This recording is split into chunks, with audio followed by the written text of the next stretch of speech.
Assalamualaikum students, hope you all are fine and I hope you all are preparing your lessons regularly. तो previous lecture में मैंने आपको जो है first equation of motion जो है उसको प्रूव करना सिखाया था कि किस तरह से हमने उसको प्रूव करना था। आज जो है हमने सेकंड इक्वेशन ऑफ मोशन और थर्ड इक्वेशन ऑफ मोशन जो है वो उसको प्रूव करना है कि वो किस तरह से उसका आंसर आता है, उसमें कौन कौन से वेरिएबल्स होंगे जो हम जो है वो फाइंड आउट कर सकेंगे।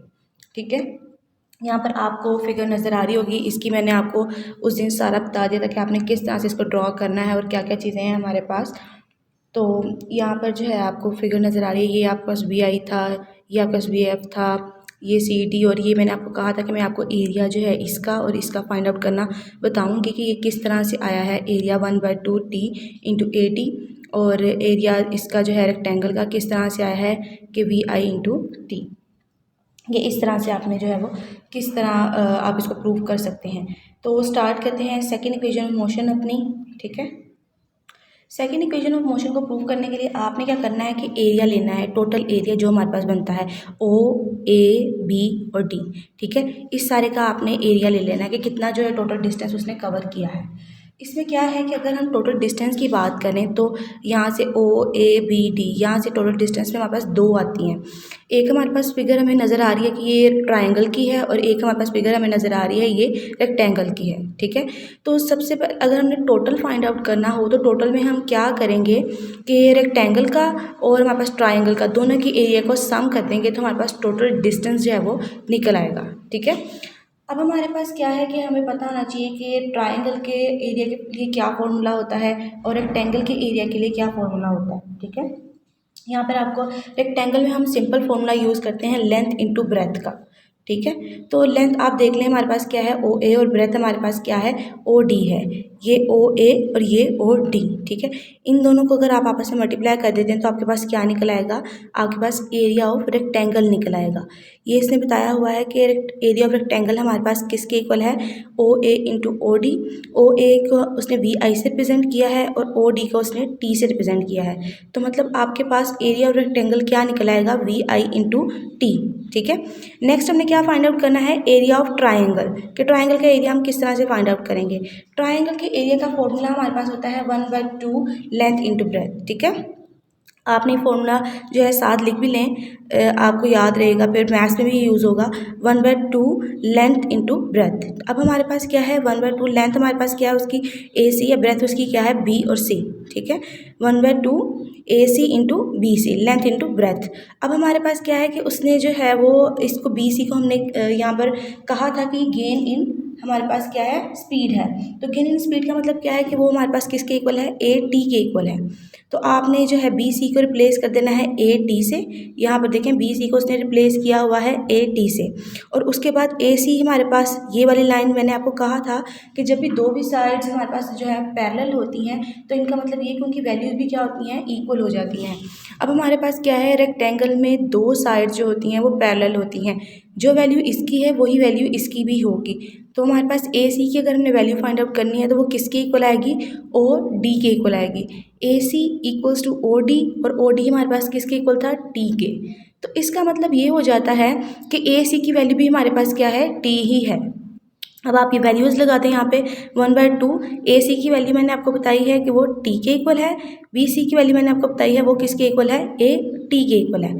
ठीक है, अब अगर आपने टोटल एरिया फाइंड आउट करना है किसका, ओ ए बी डी का। ठीक है, टोटल एरिया अगर आपने फाइंड आउट करना है हमारे पास तो वो आपके पास क्या आएगा कि आपने एरिया रेक्टेंगल का और ट्रायंगल का दोनों को अगर आप प्लस कर देंगे तो आपके पास टोटल जो एरिया वो निकल आएगा। अब इसने यही लिखा हुआ है यहाँ पर कि हमारे पास डिस्टेंस जो है total area O A B D का किसके इक्वल है, हमारे पास एरिया ऑफ रेक्टेंगल, और रेक्टेंगल उसने बताई हुई है ओ ए सी डी। आपको यहाँ पे फिगर में नज़र आ जाएगी ओ ए सी डी है। ठीक है, और उसके बाद उसने सम किया है किसको, एरिया ऑफ ट्रायंगल को। एरिया ऑफ ट्रायंगल हमारे पास ट्रायंगल कौन सी वाली है, ए बी सी। ठीक है, अब इन दोनों के एरिया को उसने फॉर्मूला पहले लिखा है कि किस तरह से हम इसको सम करने लगे हैं, फिर हम इनकी वैल्यूज जो हैं वो इसको रिप्लेस कर देंगे। अब देखिए हमारे पास एरिया ऑफ रेक्टेंगल की वैल्यू क्या आई थी, हमारे पास वी आई इंटू टी, और एरिया ऑफ ट्रायंगल की वैल्यू क्या है हमारे पास 1/2 टी इंटू ए टी। ठीक है, अब जो है नेक्स्ट पेज पे हम इसको इसकी वैल्यूज़ जो हैं वो लगाने लगे हैं।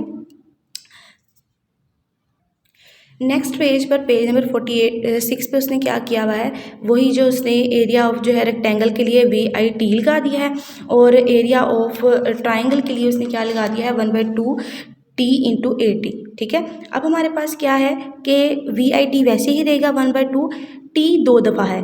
जब भी मैथ्स में ये आपने रूल जो है वो फिज़िक्स में और मैथ्स में जो है अप्लाई करने हैं, तो जब भी हमारे पास क्या होता है कि दो चीज़ें जो है वो मल्टीप्लाई कर रही होती हैं, उनकी पावर्स क्या हो जाती हैं, ऐड हो जाती हैं। तो यहाँ पे हमारे पास क्या है, 2 दफ़ा आ रहा है T/T, तो हमारे पास क्या आ जाएगा, T² हो जाएगा। तो इसलिए इसने AT² लगाया है। और मल्टीप्लिकेशन में हम कोई भी वेरिएबल आगे पीछे लिख सकते हैं, इसमें कोई मसला नहीं है। तो टोटल हमारे पास जो रिजल्ट आ रहा है वो हमारे पास क्या है, S=VIT + 1/2 AT²। S का मतलब है टोटल डिस्टेंस। अब जो है ये हमारे पास सेकंड इक्वेशन ऑफ मोशन है, ये वाली S=VIT + ½ AT²। ये तो आपने अपने फिंगर टिप्स में ये तीनों इक्वेशंस याद कर लेने हैं। सारे न्यूमेरिकल्स में यही वाली इक्वेशंस जो है वो यूज़ होनी है। तो आगे भी जो है वो बोर्ड में मैंने आपको बताया था कि बोर्ड के पॉइंट ऑफ व्यू से भी ये जो है इक्वेशंस बहुत इंपॉर्टेंट है। अब इसमें देखिए हमारे पास ये जो इक्वेशन है, इसमें हमारे पास कौन कौन से वेरिएबल जो है हम फाइंड आउट कर सकेंगे। सबसे पहले हम डिस्टेंस फाइंड आउट कर सकेंगे, वो ये सारी चीज़ें हमें दी होंगी तो हम क्या है डिस्टेंस फाइंड आउट कर लेंगे। उसके बाद हम जो है VI इसी फार्मूला से फाइंड आउट कर सकेंगे जब हमें डिस्टेंस और बाकी चीज़ें दी होंगी। फिर हम टाइम भी फाइंड आउट कर सकेंगे और फिर हम एक्सेलेरेशन भी इसी से फाइंड आउट कर सकेंगे। ठीक है, एक इक्वेशन में जितने भी वेरिएबल्स होते हैं उन सब की वैल्यूज हम फाइंड आउट कर सकते हैं, लेकिन जो इम्पोर्टेंट बात है वो ये है कि आपके पास जो बाकी का डाटा है वो मौजूद हो, फिर आप फाइंड आउट कर सकते हैं। ठीक है, अब जो है हम स्टार्ट करते हैं अपनी थर्ड इक्वेशन ऑफ मोशन को। ठीक है, अगर हम थर्ड इक्वेशन ऑफ मोशन को बेटा देखें तो हमारे पास क्या है कि हमने टोटल एरिया ही फाइंड आउट करना है। जब मैंने आपको स्पीड टाइम ग्राफ करवाया था तो उसमें मैंने एक हमारे पास आया था कि टोटल एरिया हम फिगर का किस तरह से फाइंड आउट कर सकते हैं। उससे मैंने आपको ये बताया था कि जो फिगर के नीचे जितना भी एरिया है वही हमारे पास टोटल एरिया है। ठीक है, तो उसमें सिंपल फॉर्मूला लगा के तो उसका डिस्टेंस जो हमने फाइंड आउट कर लेना था। अब अगर हम जो है अपना पेज नंबर 45 निकालें, वहाँ पर फिगर को दोबारा देखें। इस फिगर में अगर हम जो है इस पूरे का एरिया फाइंड आउट करना चाहते हैं तो इसके नीचे जितने भी हमारे पास जो है वो आ रही हैं साइड्स, उनको फॉर्मूला लगा कर तो हम फाइंड आउट कर सकते हैं। ठीक है, इसका डिस्टेंस। अब अगर हम इसका एरिया फाइंड आउट करना चाहते हैं तो हम क्या करेंगे कि फॉर्मूला लगाएंगे लेंथ इंटू ब्रेथ का। ठीक है, अब लेंथ हमारे पास यहाँ से कम है, यहाँ से हमारे पास क्या है ज़्यादा है, तो हम इसकी एवरेज ले लेंगे। ठीक है, तो उसकी एवरेज लेंथ लगाएंगे और फिर उसको ब्रेथ से जो है मल्टीप्लाई कर देंगे तो हमारे पास क्या निकल आएगा, उसका टोटल एरिया निकल आएगा।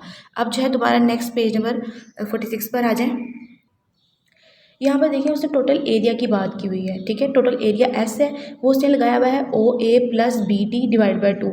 ये लेंथ हैं, दो लेंथ हैं OA और BD। आपको पीछे फिगर में जो है वो देख लेंगे आप कि ये दो लेंथ हैं, इनको उसने 2 से डिवाइड इसलिए किया हुआ है ताकि एवरेज ले सके। और एवरेज लेने का फॉर्मूला क्या होता है, हमारे पास जितनी भी चीज़ें होती हैं उनको हम उतने नंबर से डिवाइड कर देते हैं। अब हमारे पास दो हैं OA और BD, तो हम इसको 2 से ही डिवाइड करेंगे। ठीक है, फिर आपने इस का जो है एवरेज लेकर उसको आपने ब्रेथ से मल्टीप्लाई कर देना। ब्रेथ आपके पास क्या है, OD है इसकी फिगर की। अब यहाँ पर देखें नेक्स्ट मैथ का रूल जो मैंने आपको बताया था कि अगर मैथ में इक्वेशन में एक साइड पर कोई चीज़ डिवाइड हो रही हो तो दूसरी साइड पे क्या होती है, वो मल्टीप्लाई कर जाती है। यहाँ पे हमारे पास क्या है 2s आ जाएगा, 2 उधर जाके मल्टीप्लाई कर जाएगा, 2s आ जाएगा। यहाँ पर OA और BD वैसे ही रहेगा और OD भी वैसे ही रहेगा। उसके बाद हमने क्या करना है, इसको हमने जो है वो BC/OD से मल्टीप्लाई करवाना है। ये इसलिए करवाना है क्योंकि अगर हम जो है कोई भी बॉडी डिस्टेंस कवर कर रही है तो उसमें स्पीड में चेंज तो आएगा। तो इसलिए हमें स्पीड का जो फैक्टर वो लगाना ही पड़ेगा। वो हमारे पास क्या था, गेन इन स्पीड वाला फैक्टर BC था। तो इसलिए हम जो है पूरी इक्वेशन को BC/OD से मल्टीप्लाई करा रहे हैं। 2s को मल्टीप्लाई कराएंगे BC/OD से तो हमारे पास ये सारी टर्म्स वैसे ही रहेंगी, बस यहाँ पर दोनों साइड पे मल्टीप्लाई कर जाएगा BC/OD। फिर ये OD जो है वो OD से कैंसिल हो जाएगा और उसके बाद हमारे पास क्या बचेगा यहाँ पर कि 2s × BC/OD = OA + BD × BC। अब जो है अगर आप पीछे फिगर में देखें तो जहाँ पर हमने फिगर लिखा हुआ था BC, तो उसमें हमने ये साथ में लिखा था इंग्लिश में कि वो क्या है, गेन इन स्पीड है। ठीक है। और किसी भी चीज़ का गेन निकालने के लिए हम बड़ी वैल्यू में से छोटी वैल्यू जो है वो माइनस कर देते हैं, तो हमारे पास क्या होता है, उसका गेन निकल आता है। अब अगर उसने ये वाला कॉन्सेप्ट हमारा कि उसने जो है अपनी मोशन को स्टार्ट किया था इनिशियल वेलोसिटी वी आई से और पहुंच गई थी फाइनल वेलोसिटी के साथ किसी भी पॉइंट तक, तो उसकी जो फाइनल वेलोसिटी थी वो उसकी इनिशियल वेलोसिटी से ज़्यादा थी। ये मैंने आपको इंक्रीजिंग वाला कॉन्सेप्ट बताया था, ठीक है, कि जब वेलोसिटी इंक्रीज़ हो रही होती है। अब अगर आप गेन फाइंड आउट करना चाहें तो आप क्या करेंगे कि वी एफ में से वी आई को माइनस कर देंगे। ये हमारे पास क्या वी एफ ज़्यादा है और वी आई कम है, वी एफ में से वी आई माइनस कर देंगे तो जितना गेन आया है स्पीड में वो हमारे पास उसका जो है चेंज हम फाइंड आउट कर सकते हैं। ओ ए आपको पता है कि वी आई के इक्वल है, बी डी आपको पता है वी एफ के इक्वल है, और यहाँ पर हमने बी सी जो है वो मैंने आपको बता दिया कि गेन के लिए हमने किस तरह से वी एफ माइनस वी आई लगाया है, ठीक है। अब मैथ्स में आपने 8th क्लास में ये फॉर्मूला तो पढ़ा होगा कि A plus B into A minus B किसके इक्वल होता है, A square minus B square. First value का स्क्वायर, फिर हम माइनस का साइन लगाते हैं, फिर हम सेकंड वैल्यू का स्क्वायर लगाते हैं, ठीक है। अभी देखिए हमारे पास दोनों चीज़ें सेम हैं। अब जो है क्वेश्चन ये होता है कि वी आई जो है यहाँ पर वी आई है, यहाँ पर वी एफ है, तो ये सेम नहीं है। जब हमारे पास कोई भी दो चीज़ें पॉजिटिव होती हैं तो हम जो है वी एफ पहले भी लगा सकते हैं, वी आई बाद में भी लगा सकते हैं, इसमें कोई मसला नहीं है, बस हमारे पास वैल्यू सेम होनी चाहिए, ठीक है। मतलब वी एफ है, एक दफ़ा दोनों चीज़ें प्लस हो रही हैं, एक दफ़ा दोनों चीज़ें क्या हो रही हैं, माइनस हो रही हैं, तो आप फर्स्ट वैल्यू का स्क्वायर लगाएं, फिर सेकेंड वैल्यू का स्क्वायर लगाएं, ठीक है। तो V F square minus V I square आ जाएगा आपके पास। तो जो हमारे पास थर्ड इक्वेशन ऑफ मोशन है वो है हमारे पास 2as equal to V F square minus V I square. ये भी आपने जो है वो इसको याद कर लेना, ये हमारे पास थर्ड इक्वेशन ऑफ मोशन है। इसमें जो वेरिएबल्स हम फाइंड आउट कर सकेंगे वो कौन कौन से होंगे, एक्सेलरेशन फाइंड आउट कर सकेंगे, डिस्टेंस फाइंड आउट कर सकेंगे, फाइनल वेलोसिटी फाइंड आउट कर सकेंगे, और इनिशियल वेलोसिटी जो है वो फाइंड आउट कर सकेंगे, ठीक है। ये आपकी थर्ड इक्वेशन ऑफ मोशन जो है वो कंप्लीट होगी। तो आपने ये तीनों की तीनों जो इक्वेशंस हैं ये आपने अपनी नीट कॉपीज पर लिखनी है, ठीक है।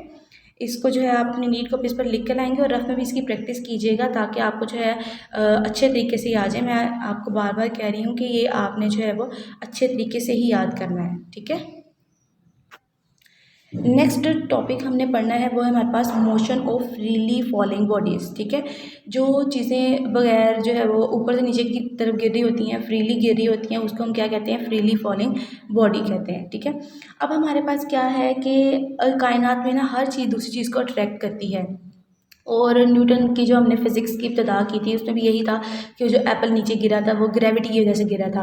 अब ग्रेविटी होती क्या है, ग्रेविटी होती है वो ताकत जिससे ज़मीन जो है वो चीज़ों को अपनी तरफ खींचती है, ठीक है, उसको हम क्या कहते हैं, ग्रेविटी कहते हैं। अगर कोई बॉडी ऊपर से नीचे की तरफ गिरी है तो हम उसे कहते हैं कि ये हमारे पास क्या है, फ्रीली फॉलिंग बॉडी है। अब फ्रीली फॉलिंग बॉडी तो है लेकिन इसका एक्सेलरेशन क्या होगा, ठीक है। फ्रीली फॉलिंग बॉडी का एक्सेलरेशन जो होता है वो हमारे पास होता है ग्रेविटेशनल एक्सेलरेशन,